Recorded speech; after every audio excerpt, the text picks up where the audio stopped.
RSS को लेकर क्या बोल रही है बुजुर्ग महिला। आप लोग इस वीडियो को पूरा जरूर सुने और वीडियो को शेयर करना ना भूलें। पूरी जानकारी आइए देखते हैं क्या कुछ बोला है। हकीकत ये है कि जब आरएसएस का फाउंडेशन हो रहा था तो हेडगेवार साहब से पूछा गया था कि देश में अंग्रेजों के खिलाफ लड़ाई चल रही है, तो आपका भी मोर्चा अंग्रेजों के खिलाफ है? क्योंकि उसी टाइम में कम्युनिस्ट पार्टी भी बन रही थी, तो कम्युनिस्टों से पूछा गया तो उन्होंने कहा हम अंग्रेजों के खिलाफ लड़ेंगे और आजाद हिंदुस्तान में समाजवादी समाज बनाने की लड़ाई को आगे बढ़ाएंगे। उसी टाइम में इनका मोर्चा बन रहा था, तो इनसे भी पूछा गया कि आप अंग्रेजों के खिलाफ लड़ोगे? उन्होंने कहा हम नहीं लड़ेंगे। जब उनसे कहा गया कि खुदीराम बोस तो शहीद हो गया, करतार सिंह सराभा तो शहीद हो गया, इन्होंने फांसी पे लटका दिया, वो यंग बच्चे जो है मैदान में उतरे हुए हैं, भगत सिंह और उनकी पूरी टीम जो है वो अंडरग्राउंड लगी हुई है अंग्रेजों के खिलाफ, तो ये सब नौजवान तो मैदान में है। तो उन्होंने कहा कि नौजवान भटके हुए हैं, इनको हम समझाएंगे। फिर उनसे पूछा गया कि आपके प्रेरणा स्रोत क्या है, तो उन्होंने कहा हिटलर और मुसोलिनी।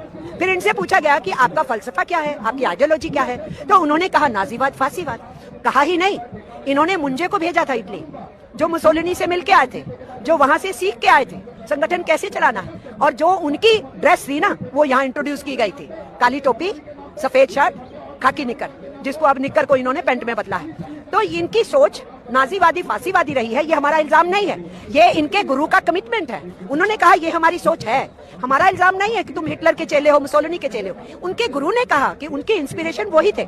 इसलिए जिन लोगों की ये सोच थी और जो ब्रिटिश साम्राज्यवाद से लड़ना नहीं चाहते थे और ट्रेड यूनियंस मैदान में थी और लड़ रही थी, 1920 में AITUC बन चुका था पूरे देश के अंदर, सारे देश की जो यूनियनें थी वो एक राष्ट्रीय झंडे के नीचे आ गई थी AITUC में, तो वो तो लड़ रहे थे। तो अंग्रेजों से लड़के इस देश के मजदूरों ने ट्रेड यूनियन एक्ट लिया 1926 का।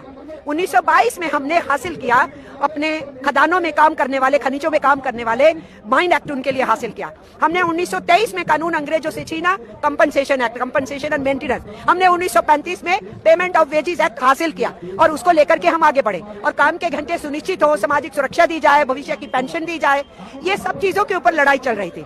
तो हमारा इल्जाम ये है कि हम तो लड़े, विदेशी हुकूमत के खिलाफ लड़े, हमारा कॉलोनियल माइंडसेट नहीं है जो गवर्नमेंट ने लेबर कोड्स को नोटिफाई करते हुए बोला।